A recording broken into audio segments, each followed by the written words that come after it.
como ya hemos ido diciendo varias veces a lo largo de este estudio, no todo el mundo es capaz de recibir lo que estamos estudiando y tampoco tenemos que pretender que todo el mundo dentro de la Iglesia esté al mismo nivel. Es decir, hay niveles de comprensión y hay gente que tiene unas capacidades y otra gente a la que si nosotros en un momento determinado le decimos, pues mira, Moisés no escribió el Pentateuco, los hundimos en la fe. Entonces, hay foros para tratar determinadas cosas. Es decir, no es lo mismo hablar en una reunión de matrimonios acerca del sexo que en un púlpito. Hay foros, ¿no? Bueno, los foros de estudio son foros en los cuales tenemos que tener muy claro la importancia de profundizar, no quedarnos en lo superficial. Porque, es decir, desde el punto de vista natural, la Biblia, bueno, la colección de libros que componen la Biblia es un escrito, desde el punto de vista natural. Pero si nos quedamos solamente en lo que es el escrito, perdemos mucho. Porque ahí hay un contenido que es un contenido, digamos, de índole religiosa, en la cual se pretende transmitir al ser humano lo que ha sido la relación de Dios con el hombre y del hombre con Dios, desde el principio. Entonces, Juan tendrá que ponerse un poco al día con esto, pero vamos a ir a la página 91 y vamos a ver un poco el ciclo de la caída. Estamos en el capítulo 3 de Génesis, es decir, lo has cogido todavía al principio, y vamos a ver el relato ya vista de la desobediencia de Adán y Eva. Y yo comento aquí que por la propia necesidad de coherencia y en aras de la continuidad del texto, el recopilador de las fuentes del Pentateuco, que evidentemente no fue Moisés, sino que, como hemos visto, se recopila todo alrededor del siglo V antes de Cristo. Es decir, fijaos si había pasado tiempo. Es decir, este hombre coloca el siguiente pasaje que, como el anterior, pertenece a la fuente ya vista. Y ha dejado en el aire el versículo 25 del capítulo 2, que termina indicando que con anterioridad a la caída el hombre y la mujer estaban desnudos, pero no se avergonzaban en absoluto de su desnudez, pues para ellos la desnudez era el mismo estado natural que veían en todos los animales de la creación. Es decir, ningún animal de la creación llevaba taparrabo, ¿no? Y ellos tampoco, es decir, que era lo más natural, no había esa maldad que luego se le ha asignado a todo lo que es la sexualidad. Esta declaración prepara el terreno para lo que vendrá a continuación como consecuencia del pecado: la vergüenza por la desnudez, el esconderse de Dios y tener que ser cubiertos con túnicas de pieles para sentirse dignos otra vez ante el Señor. Pero para situarnos ordenadamente en el relato ya vista de la caída, leámoslo tal y como se encuentra en la Biblia textual. He traído la Biblia textual porque no sabía si Juan la conocía, pero el texto que aquí tenemos es este texto. Entonces, como vemos aquí, pues es un texto que, al ser traducido textualmente del hebreo, pues contempla en cada capítulo los distintos nombres de Dios, lo que nos da a nosotros, que estamos estudiando de una manera un poquito más seria, una garantía de que el texto que estamos leyendo no es el texto de un único autor, sino que es el texto como mínimo de 3 grupos de autores y un recopilador.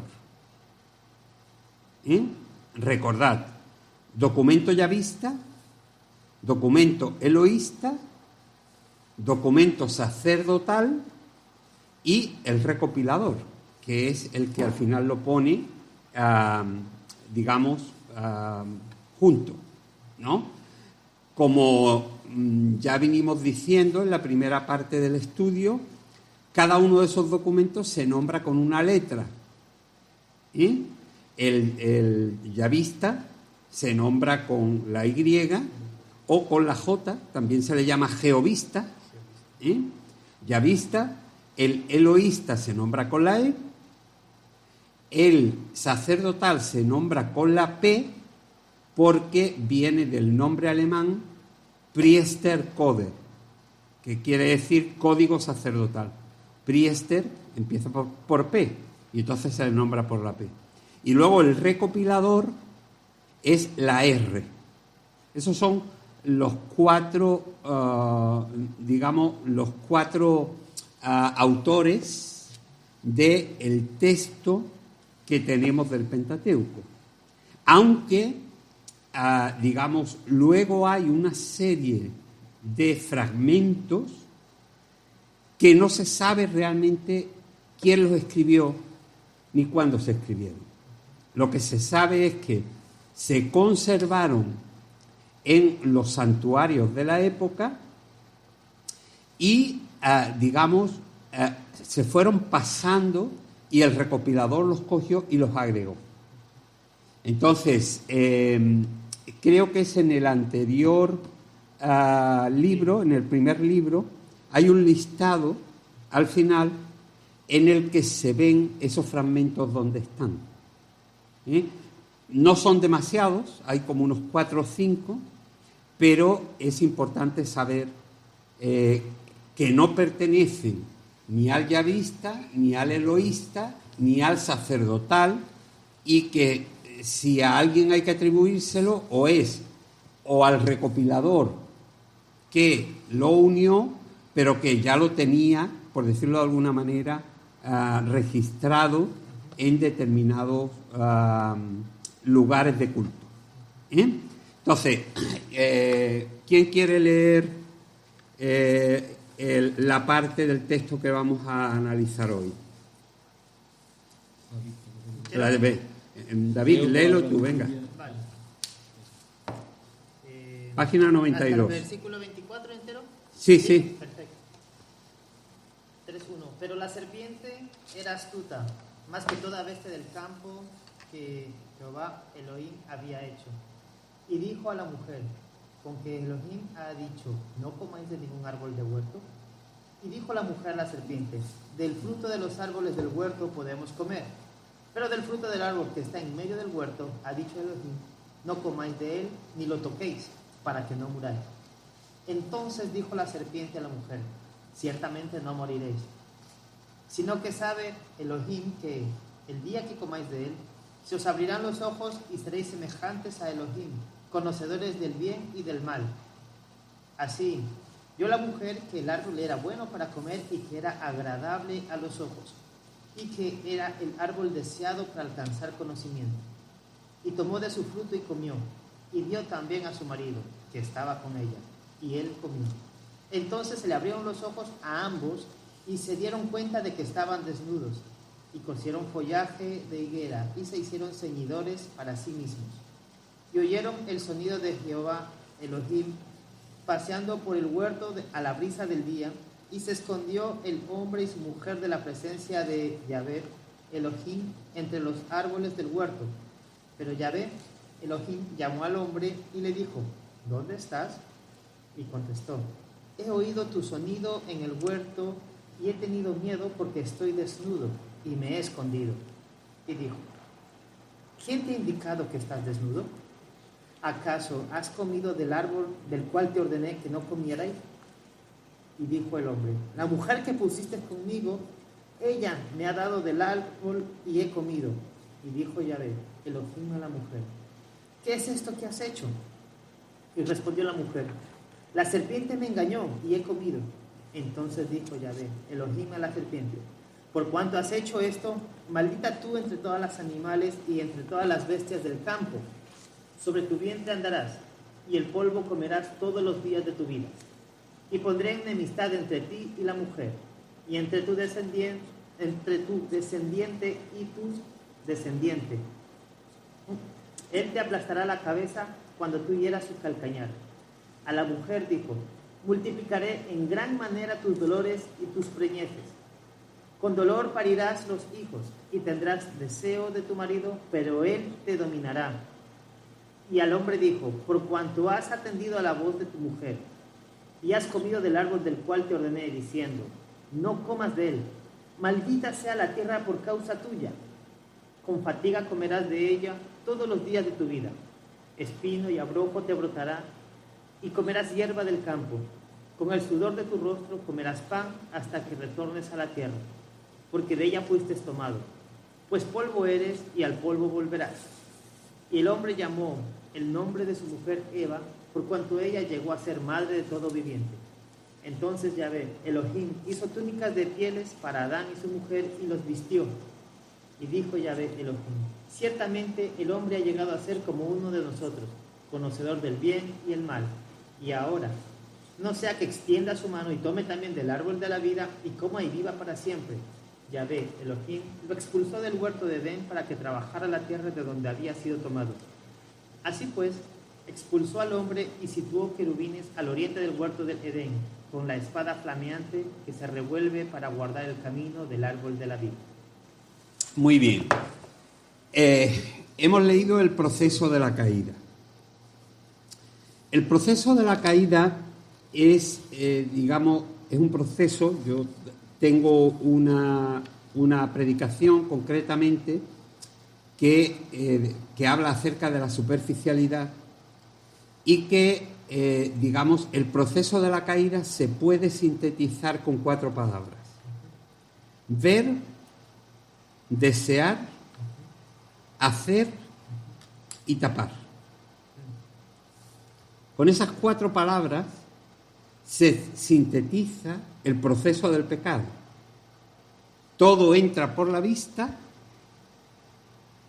pasa al corazón, se desea, se hace, se cae en el pecado que sea, y después de eso se intenta tapar.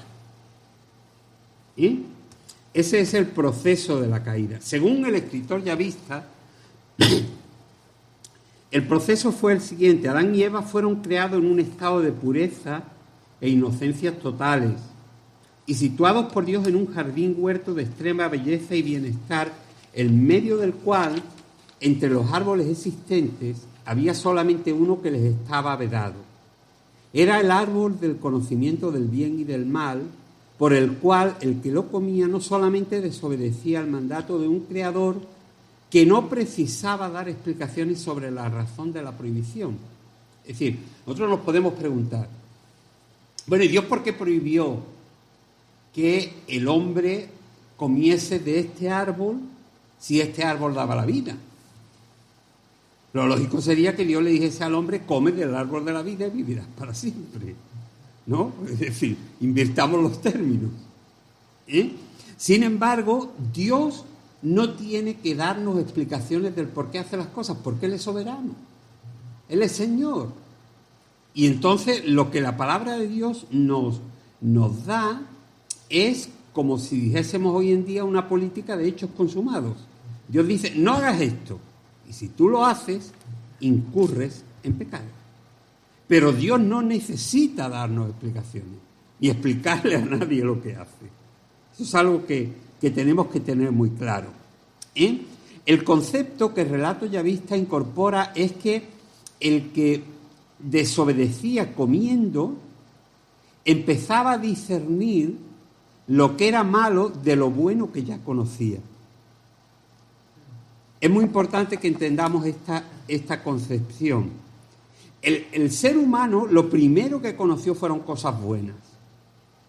Como dice Primera de Pedro, Dios, es decir, siempre nos da cosas buenas. Las cosas malas no vienen de Dios. Vienen del pecado, del diablo o de la carne. tampoco todo viene del diablo. Que hay mucha gente que le es muy cómodo achacar al diablo todo aquello que tiene que ver con el pecado, porque así se exime él de su responsabilidad. No es que el diablo me tentó. Un momento. Vale, el diablo te tentó, pero tú sucumbiste. ¿No? Es decir, es que eso es algo que es así, ¿no? Entonces, aquí el que discernía comiendo, discernía o empezaba a discernir lo malo, porque lo bueno ya lo conocía, por decirlo de alguna manera. Y entonces, pero, digamos, casi automáticamente se sentía atraído hacia lo malo. Esa es la consecuencia de la caída, la atracción hacia lo malo. Es decir, nosotros tendemos, en lugar de ir a buscar lo bueno por naturaleza, tendemos a buscar lo malo. Porque cuando el ser humano cae, automáticamente se genera en él como una situación en cadena que lo que hace es que automáticamente nosotros nos dirijamos a lo que a Dios no le agrada, pero que nos gusta a nosotros. Entonces, eso es importante. Sobre este relato de la caída hay por lo menos 3 interpretaciones distintas. La primera es que el relato de la caída es una historia literal. Segundo, que es un relato que contiene profundas verdades religiosas adornadas con retazos de mitologías semíticas y mesopotámicas, y que la historia de la caída fue escrita como un relato alegórico. Estas son las 3 principales teorías. Luego hay algunas variantes, pero básicamente estas son las 3 principales interpretaciones de este relato. ¿Bien? De estas 3 interpretaciones yo me quedo con la segunda.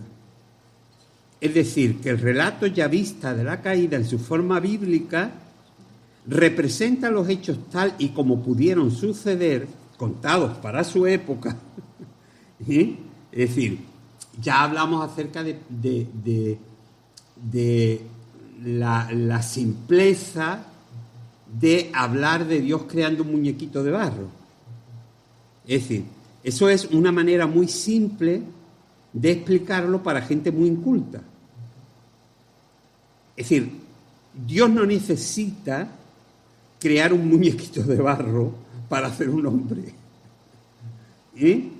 Pero en una cultura de gente que no sabía escribir, que eran absolutamente incultos, había que utilizar un lenguaje tan sencillo, tan básico, tan elemental, que el más torpe lo pudiera entender. Y tenemos que ser conscientes que todo esto se escribe después de la vuelta del cautiverio, en una época en la cual todos los que venían de Babilonia no habían podido estudiar la ley, no habían podido, digamos, ejercer su religión judía en Babilonia. Entonces, ¿qué es lo que quiere decir? Que esas generaciones, casi por 200 años, no tuvieron, digamos, lo que era el elemento religioso que los unificaba. Y había que volvérselo a dar para poder tener un pueblo que por lo menos tuviera unos principios mínimos, que fueran a partir de los cuales la gente creyese. Entonces, aquí, por ejemplo, nos damos cuenta que el relato judío fue afectado por los relatos paralelos existentes en las culturas próximas a Israel. Y con respecto a esto, no podemos olvidar la manera indirecta en que las culturas mesopotámicas, los sumerios, los asirios, los babilonios y los persas, influyeron sobre Israel y la redacción de los escritos que terminaron por cristalizar en la composición de la Torá hebrea, que es el Pentateuco.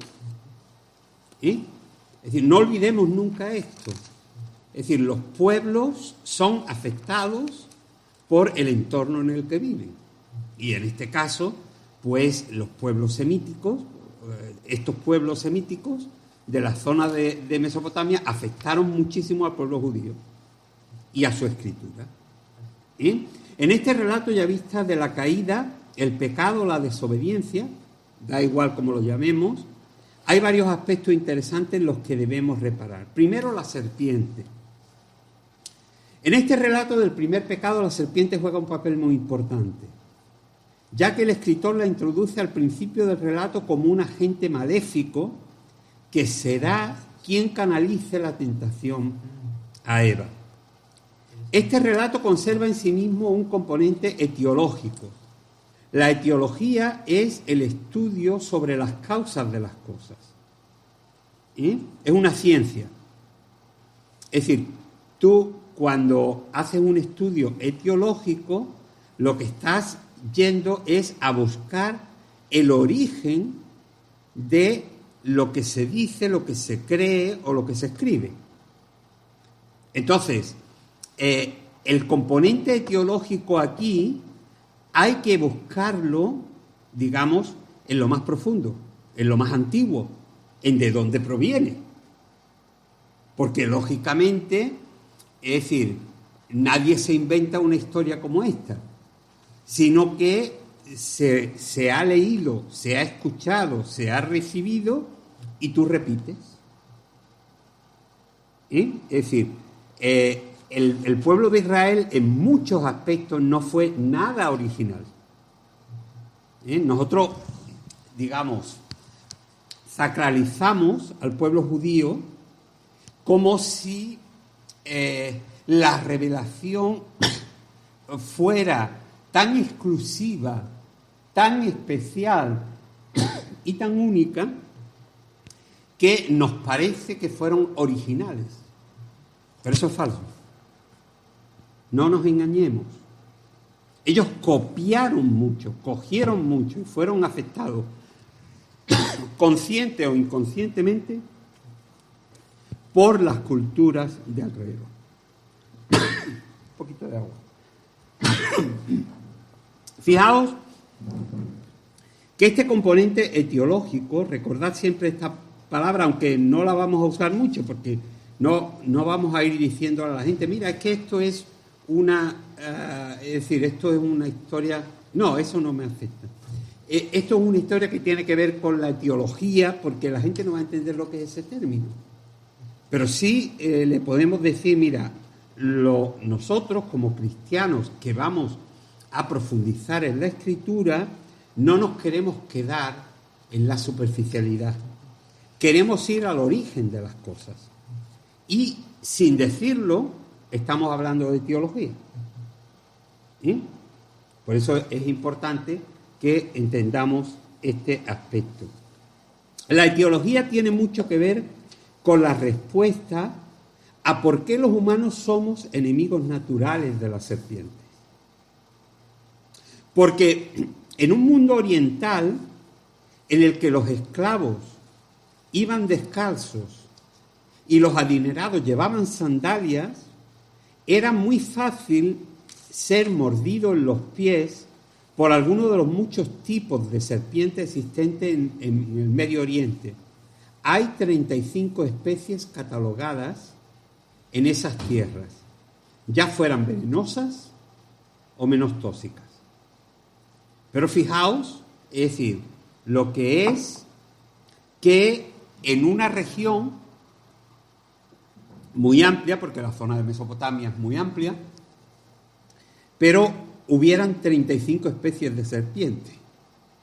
Entonces, lógicamente, una de las cosas que nos damos cuenta es que el pasaje tiene ese componente que es explicar el porqué, el miedo del ser humano a las serpientes y el daño que las serpientes pueden hacer. Es el elemento maléfico, por decirlo de alguna manera, ¿no?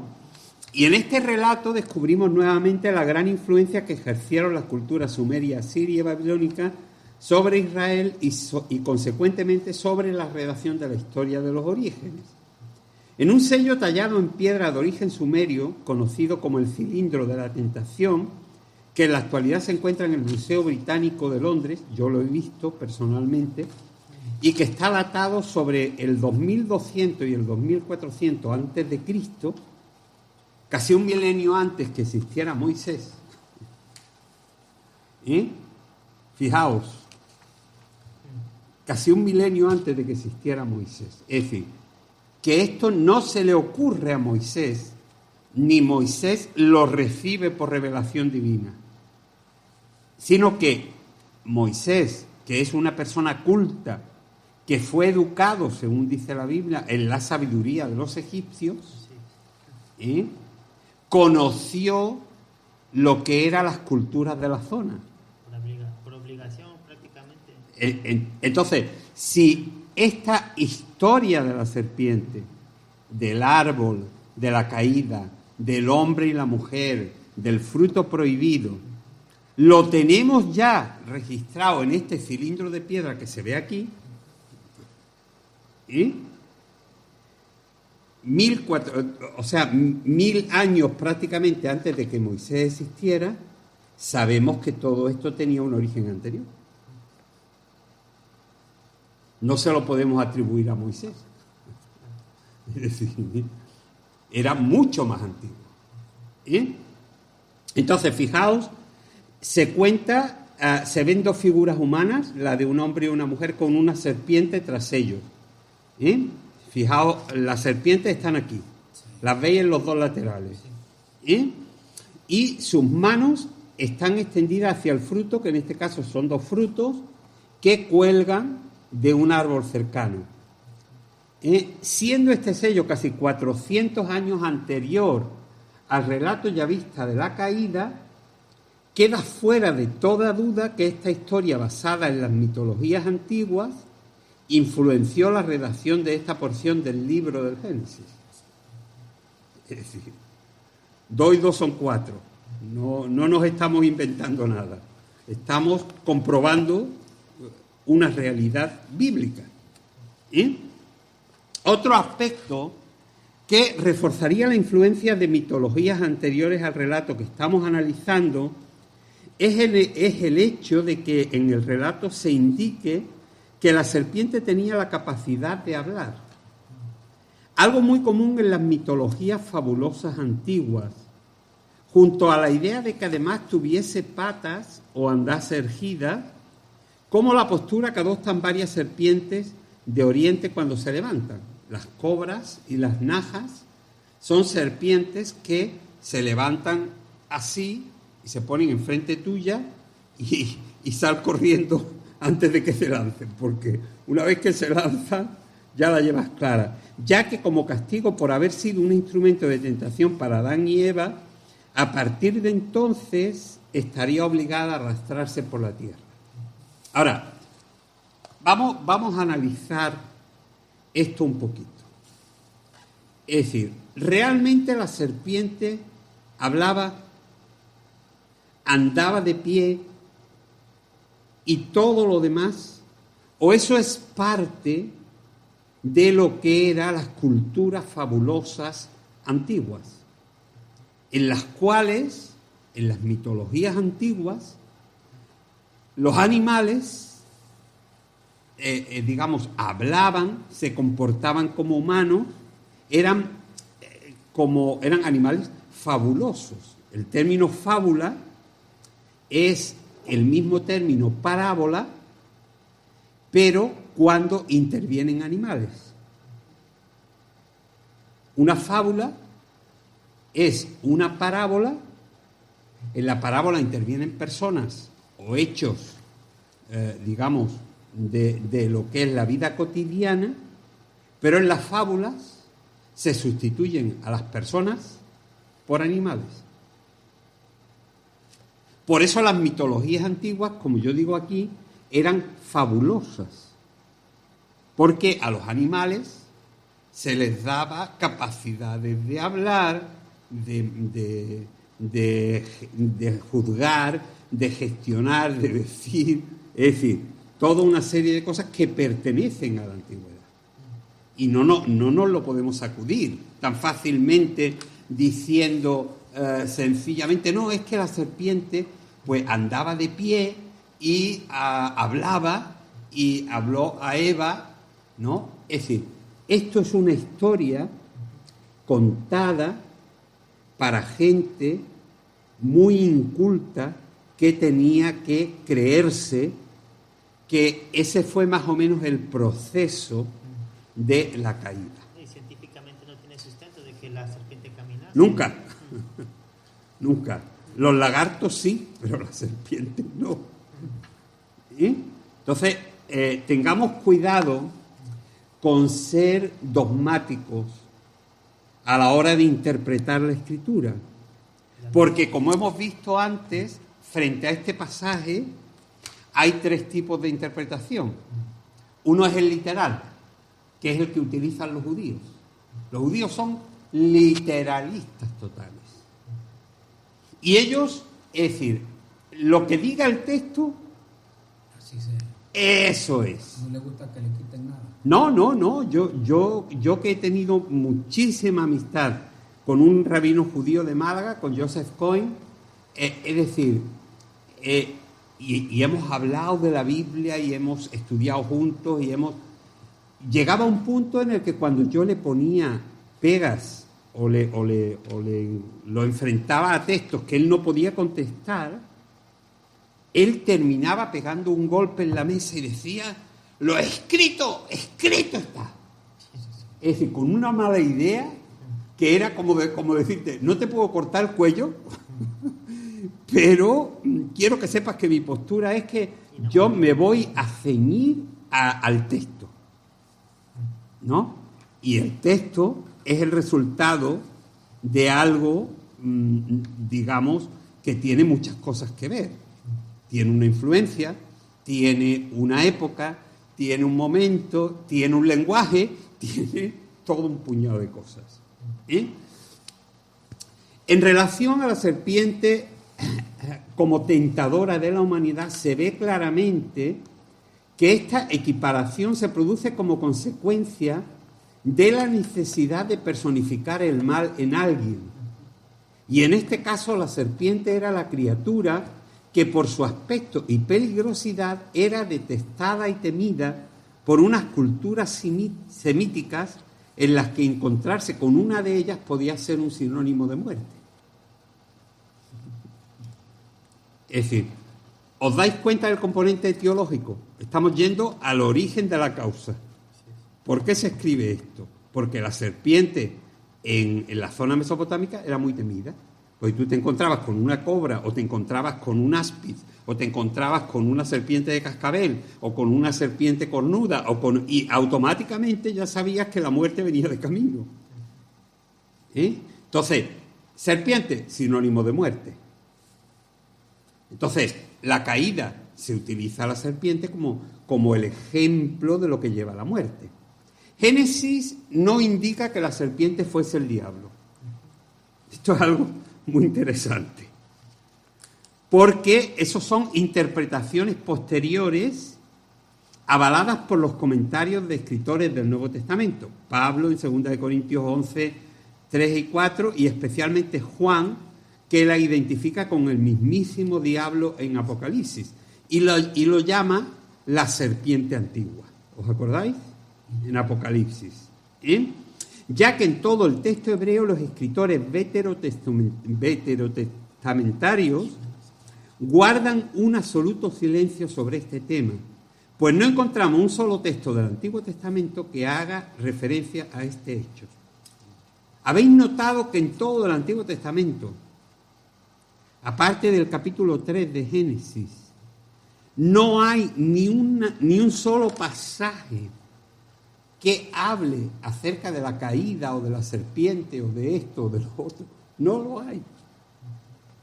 Es decir, eso se queda ahí, está en el registro primigenio del texto bíblico para que, digamos, en alguna manera la gente sepa a lo que atenerse.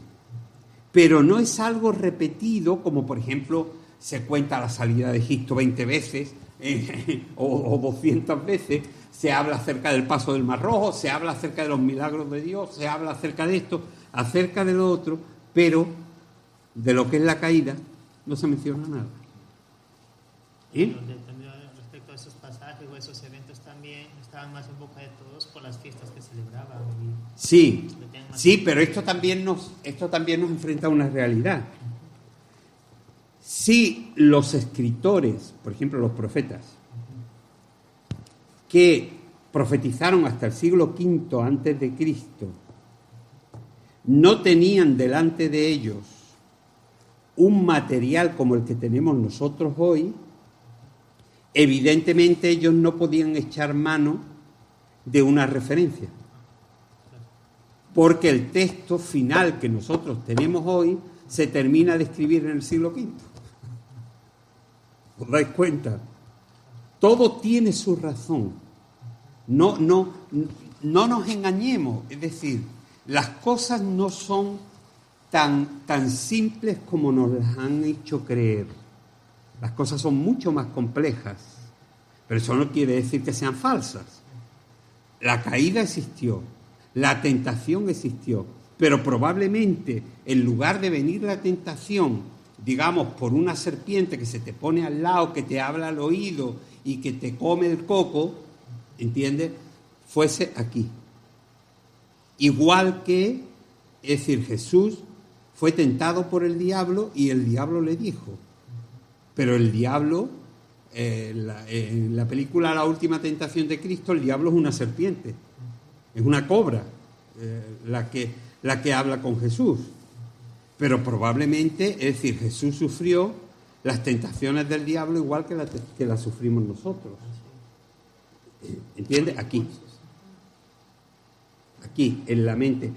Recordad siempre, el campo de batalla del enemigo es la mente.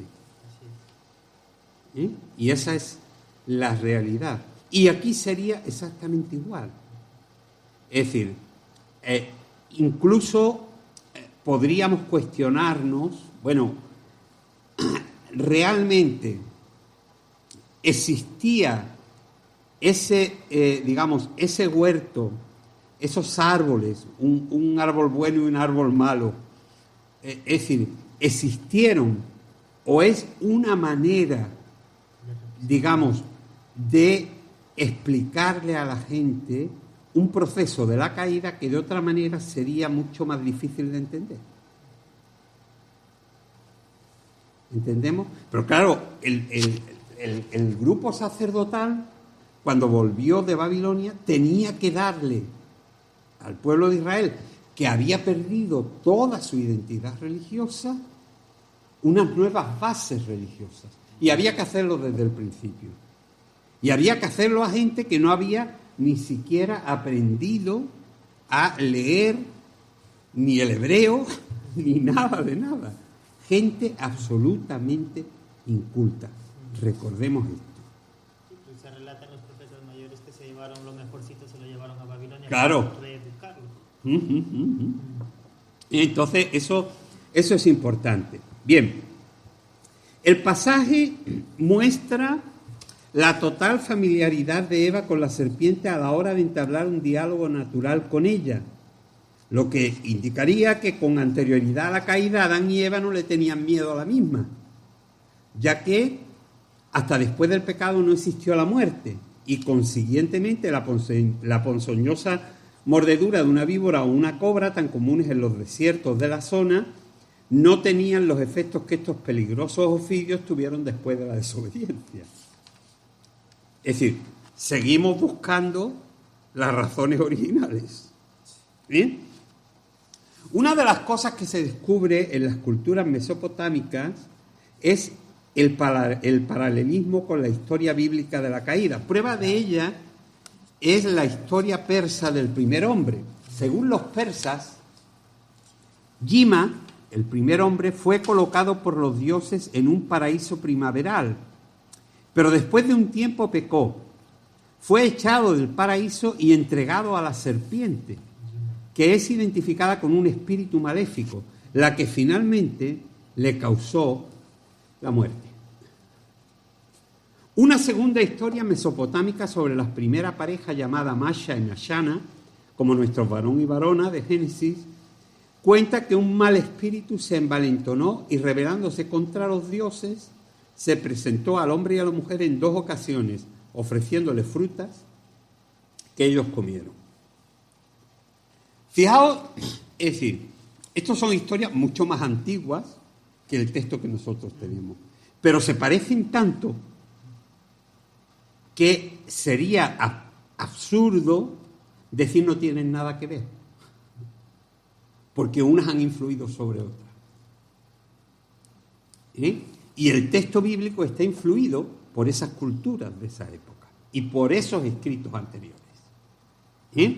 Como indica Juan María Tellería, que es un buenísimo amigo mío, es un teólogo muy serio, en su estudio sobre el Génesis dice: en muchas culturas antiguas la figura de la serpiente era un símbolo de astucia o de engaño.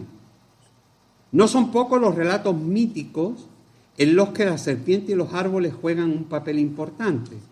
Sin duda alguna, el hagiógrafo, ¿entendemos lo que quiere decir el hagiógrafo?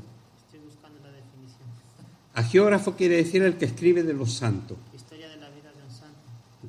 Puede tener carácter literario, narrativo o dramático. Un hagiógrafo es el que escribe de las cosas sagradas, ¿no? Debía conocer narraciones de ese tenor a la hora de componer su relato inspirado. Por eso, tomando una figura que formaba parte de su elenco cultural común, la introdujo en su composición, dándole un sentido completamente nuevo y definitivo en la tradición bíblica. Es decir, hasta aquí lo que la parte de la caída tiene que ver con la serpiente. Es decir, que, y recordar que en todo el libro del Génesis no se menciona bajo ningún concepto que la serpiente fuese el diablo, sino que es una representación, es un símbolo de lo malo, de lo que lleva a la muerte, de lo que puede destrozar al ser humano. Ahora vamos a ver, vamos a parar aquí y vamos a comentar un poco acerca de si entendemos esta tremenda influencia que tenemos en los primeros capítulos del Génesis de las culturas de la zona. ¿Qué pensáis? Pues como todo el libro que estamos leyendo desde el principio es casi igual, ¿no? Sí. Vemos la influencia, pero en todo. En la creación del hombre, en la creación del mundo. ¿Os acordáis que hablábamos de que en las culturas mesopotámicas todo nace del caos? Y entonces, es decir, en la cultura judía, el mundo nace del caos. Es decir, todo influye muchísimo, pero muchísimo, hasta tal punto que muchas veces es muy difícil deslindar la realidad de lo que es el mito, de lo que es la leyenda, de lo que es la historia antigua, a lo que es la fábula. Es muy difícil deslindarlo. Pero lo que desde luego no debemos hacer nunca es defender la literalidad del texto, porque el texto quiere llevarnos a otra cosa. El texto bíblico está aquí como un elemento religioso para hablarnos del interés de Dios con su creación y de cómo le ha respondido su creación a Dios. Y ese elemento, es decir, es lo que nosotros tenemos que extraer de todo esto. No tanto la literalidad. Yo prometo no volver a predicar que la serpiente está poseída por Satanás. Creo que al poder leer todo esto nos damos cuenta que la simbolizan a la serpiente, porque en ese momento, ¿cómo dice? En esa tierra, cuando a una persona enfrentaba una culebra, es decir, viene la muerte. Claro. Y es tu muerte. Claro. Por eso la representan en Claro. esa manera a la muerte como una serpiente. Claro, claro. Otro punto que tengo yo y lo analizo es cuando se habla de la manzana. Sí, Según si lo estudiamos, no se sabe nunca qué fruto era Claro. el que Eva toma. claro. No se sabe. Ahora lo vamos a comentar. Sí. Entonces, y vamos a ver por qué se ha tomado la manzana Para hacer como ejemplo Sí. de esto. ¿Eh? Pero bueno, lo primero que me gustaría es que de esta parte extrajésemos lo positivo. Sí. Y lo positivo es descubrir que el texto que tenemos está muy afectado por las culturas del entorno. Del entorno, sí. ¿Eh? Es decir, el que esa afectación sea buena o mala, no entramos en eso. Es decir, si Dios lo ha decidido así y lo ha dejado así, es decir, nos sirve. Lo que tenemos nos sirve. Nos vale para acercarnos a Dios. Así es. ¿Vale? Pero la forma de contar las cosas era una forma demasiado infantil. Y hoy en día, por ejemplo, en las escuelas de teología, especialmente en Europa, porque ya digo, Latinoamérica, que yo he viajado muchísimo a Latinoamérica y he compartido muchísimas cosas en Latinoamérica, la gente, cuando tú les cuentas estas cosas, se escandaliza. Es decir, te dice, ay, hermano, yo eso nunca lo había visto así, ¿no? Ni me lo podía imaginar. Luego empiezan a recapacitar y dicen, oye, pues es verdad. Es decir, este hombre no me está diciendo ninguna falsedad, ni tiene interés de comerme el coco, sino sencillamente está analizando las razones originales del porqué de cada cosa. ¿Entendemos? Pero en principio hay como un cierto temor a que me muevan la silla. Es decir, yo tengo ya mi cultura religiosa hecha y no puedo poner en duda nada de lo que me han dicho. Porque si pongo algo en duda parece que estuviera, digamos, renegando de la fe. Y la fe es mucho más que una determinada teología. La fe es una relación con una persona. Es decir, la fe es nuestra relación con Dios. Es decir, a mí no me afecta en nada el que esto fuera así o que no lo fuera. Yo sé que hubo una caída, sé que hubo una rebelión del ser humano contra Dios. Es decir, y la manera de explicarlo me da igual. Los hechos están ahí. La caída está ahí. Eso es de ahí donde los agarramos. Que hay una caída y hay... Claro. Como se explique. Yo Exacto. tuve que tomar una decisión porque cuando yo vi que había relatos paralelos a lo de Moisés, a lo de Noé y a muchas cosas en otras culturas anteriores a lo que se había escrito hace mucho tiempo, cuando yo lo vi, tuve que decir, Señor, pero yo voy a tirar para adelante porque tú me das a mí el privilegio de alumbrarme sobre este tema y ver lo que estamos estudiando, ver que todo, por ejemplo, había Noé tenía otro nombre, Moisés tenía otro nombre, en los relatos son muy paralelos, muy parecidos. Lo del diluvio, hay otro diluvio, contado babilónico, casi lo mismo.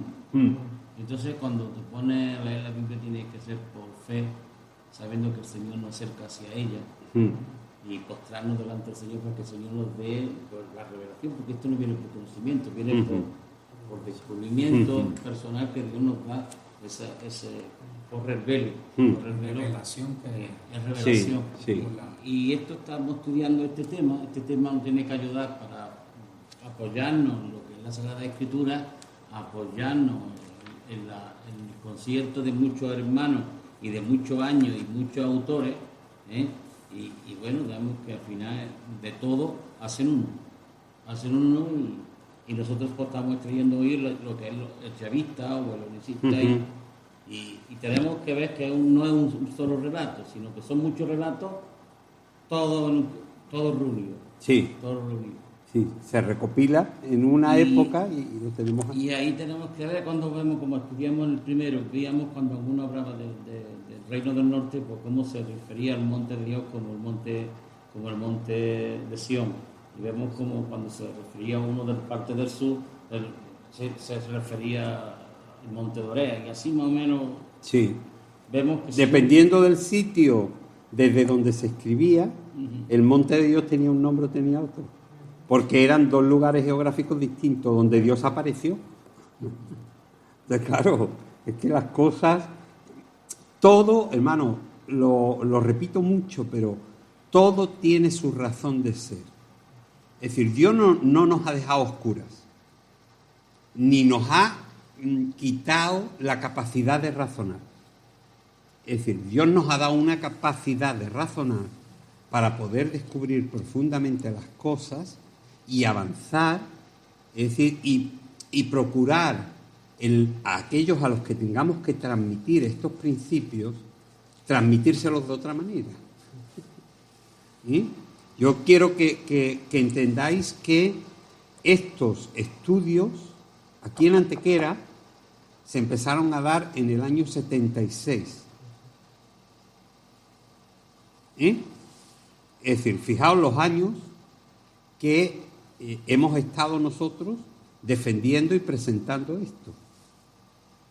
Y claro, alguna gente se sentía como atacada, pero luego con el tiempo, seminarios bíblicos, iglesias, pastores, profesores, estudiosos, escritores, reconocen que lo que estábamos dando aquí tiene una sólida base bíblica y un respaldo teológico muy serio. ¿Sí? Pero no porque lo hayamos hecho nosotros, sino porque Dios, por su gracia, nos lo fue revelando para que lo pudiéramos transmitir de otra manera. Por eso esta iglesia siempre se ha, revelado como una iglesia que estudiaba seriamente la Escritura, no de cualquier manera. Sino plural de muchos sitios. Sí, no solamente sacado información de lo nuestro. No, que va. De todos los sitios. Que va. Porque yo me he puesto a estudiar con esto y me han visto a mí, este hombre de que va. Sí. No es que si vamos a leer la voz nuestra, tenemos que escuchar varias voces y para ver dónde tenemos que centrarnos. Sí. No solamente en nuestros libros, no solamente en nuestros teólogos, no solamente en nuestra... Entonces, tenemos que mirar el mundo evangélico y también tenemos que mirar de todo. Hombre, la pluralidad es siempre buena. Por eso, si os dais cuenta, tanto en el primer libro como en este y como en el tercero, que ya llegaremos, os vais a encontrar siempre que frente a cualquier postura yo intento dar las distintas interpretaciones que hay con respecto a ese texto. Aquellas con las que normalmente me defino por una, pero no elimino las demás. Digo, sobre este punto de vista hay esta postura y esta postura. Yo me aposto o aquella. Y yo creo más acertada esta. Por esto. Pero que sepamos lo que hay. Es decir, que ocultarle a la gente conceptos para que no se debilite su fe no siempre es bueno. Hay que saber hacerlo y hay foros en los cuales comentarlos y otros foros en los que no. Es decir, en un grupo de células en los que hay un clima más familiar, más de culto y más de todo lo demás, no te vas a poner a tratar estas cosas. Porque es un foro distinto. Pero en un grupo de estudio se puede ir más allá. Y no nos tenemos que asustar de nada. Yo digo siempre, por favor, no te asustes de nada. Que a Dios no lo tenemos que defender. Que a la Biblia no hay que defenderla, que se defienden, tanto Dios como la Biblia se defienden muy bien solitos. Y que nosotros lo que tenemos que buscar es siempre la verdad, la mayor verdad. Bueno, vamos a ver cómo vamos de tiempo. Son las 9. ¿Seguimos un poquito? Podemos ver el árbol del conocimiento. El punto 2. Aunque trataremos el tema de este árbol aquí, este es uno de los dos árboles que es mencionado en Génesis 2:9. Dice: Yahvé Elohim hizo brotar de la tierra todo árbol agradable a la vista y bueno para comida. Y en medio del huerto estaba el árbol de la vida y el árbol del conocimiento del bien y del mal, también conocido como el árbol de la ciencia del bien y del mal, y sobre el cual se han hecho miles de conjeturas, desde aquellos que lo han considerado un manzano hasta aquellos enemigos del vino que han visto en el árbol una vid y su fruto las uvas, sin olvidar a aquellos otros que ven el árbol de la ciencia del bien y del mal como el descubrimiento del sexo entre Adán y Eva. Sí, ¿no? Que esas son las diferentes interpretaciones que hay sobre las cosas y tenemos que por lo menos conocerlas. Estar de acuerdo o no estar de acuerdo es otra cosa, pero por lo menos conocerlas, ¿vale? Esta última teoría está desmentida dentro del mismo relato de la creación, ya que según el relato sacerdotal de la creación, Dios ordenó a Adán y a Eva que se multiplicasen antes de que incurriesen en el pecado de la desobediencia. Por tanto, la desobediencia no tuvo nada que ver con la sexualidad de la pareja. Ahí ya no hay vuelta de hoja. La Biblia no nos declara qué tipo de árbol era. El uso que se ha hecho de la manzana como el fruto prohibido es una interpretación tardía que proviene de los escritores latinos y la correspondiente traducción latina conocida como la Vulgata, pues relacionaron el término latino malus, manzana, con malum, el mal. Por tanto, todas las elucubraciones que se han querido hacer con lo que era el árbol de la vida y sus frutos prohibidos son meras suposiciones, ya que el interés del escritor yavista no es indicar el tipo de árbol ni su correspondiente fruto, sino el significado de la desobediencia, la trascendencia del pecado y las consecuencias del mismo. Pero recordad, todo parte de cuando se hace la Vulgata latina y entonces se menciona el fruto como malum, lo malo, y malum es manzana, y a partir de ahí el fruto prohibido ha sido la manzana. Ellos lo toman como que es la manzana. Sí. En el relato de la caída, el árbol del conocimiento se ve mucho más como un árbol del discernimiento. Esto es importante que lo entendamos. No es, digamos, un árbol que te aporte conocimiento de más cosas, sino que te ayuda a discernir lo bueno y lo malo.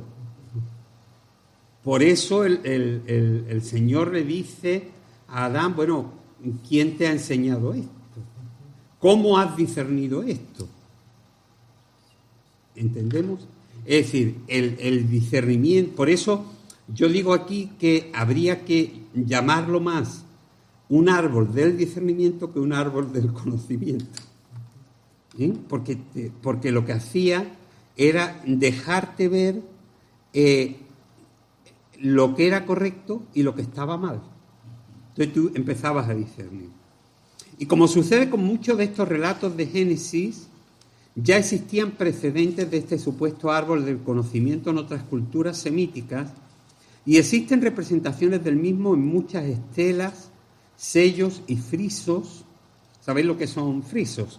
Son esas estelas talladas, esculpidas, en las cuales se cuenta un poco la historia de los pueblos. Pues en muchos frisos se ve el árbol de la ciencia o el árbol del conocimiento, o en este caso, como hemos dicho, el árbol del discernimiento, que los arqueólogos han fechado en varios milenios de antigüedad, como la que hemos mostrado del cilindro de la tentación sumerio. Entonces, bueno, paramos aquí y vamos a ver si hay algunas preguntas o algo que no. La palabra esa. Yo cuando veo a Salomón, cuando se le aparece el Señor a Salomón, como el Señor pues Él quería, no estaba pidiendo conocimiento, estaba pidiendo discernimiento. Sabiduría. Enséñame, Señor, para que yo pueda equilibrar las cosas y decidir correctamente. Y el Señor le gustó y vio y se pone, no me has pedido sabiduría, ¿no? No me has pedido dinero. No me has pedido sabiduría ni dinero, me has pedido discernimiento para ver lo que es bueno y malo. Y bueno, vemos como el Señor se lo concedió, pero la palabra discernimiento es una palabra preciosa, que todo cristiano tendría que pedir al Señor, que cuando tenemos esas cosas que Dios nos da, esos dones de discernimiento, es algo precioso, porque recibes cosas que no se ven, que no se conocen, que son profundas, y eso es a través del Espíritu Santo. Y eso a través del Espíritu Santo. Ahí lo dejo muy importante. Todo lo trae el Espíritu Santo. La relación de nosotros con el Espíritu Santo tiene que ser eminente, a diario, para poder Dios revelarnos a través del Espíritu Santo todo lo que Él nos indica. ¿Por qué? Porque lo que el pastor Bernardo nos dice es muy cierto. Aquí solo se relata de una culebra. Si nos ponemos a pensar, nunca vimos una culebra y nunca vimos una culebra que tenía pie y que hablaba, sino que lo usa, ¿por qué? Porque en ese tiempo, como dijo usted, vieron una culebra cerca de uno. Me voy yo aún ya en el Nuevo Testamento, cuando a Pablo lo pica aquella serpiente que viene saliendo de naufragio y sale, y aquí os lo si este se escapó de aquí, pero aquí viene porque una serpiente. Para ellos era la muerte. Por eso la simbolizan a la serpiente conforme a esa manera, igual a la manzana. Pero lo importante es siempre, yo creo que me gusta y luego estoy encantado porque se me despierta todo lo que he traído desde allá, y le digo yo, wow, es cierto. Y siempre me ha gustado, siempre mantuve yo un concepto. Siempre les decía yo, no es que la teología sea mala, simplemente que a una persona que no conoce de esa, no le vas a ir a explicar en forma teológica, tienes que hablarle conforme. Me gusta lo que Pablo dijo siempre: cuando fui a los griegos, me hice en la forma para que ellos entendieran la palabra de Dios. Y ese debe de ser nuestra meta, que la palabra de Dios sea entendible para que ellos capten. Como dijo usted, nuestro enfoque no está en la culebra ni en la manzana, sino que hubo una desobediencia de Adán y Eva y hubo esa caída. Sí. Es que esa es la realidad, y eso es lo que tenemos que apuntar, porque esa es la síntesis del texto bíblico. El texto bíblico nos quiere llevar a entender eso. Así es. ¿Sí? Entonces, bueno, pues nos vemos entonces en la próxima semana. Y con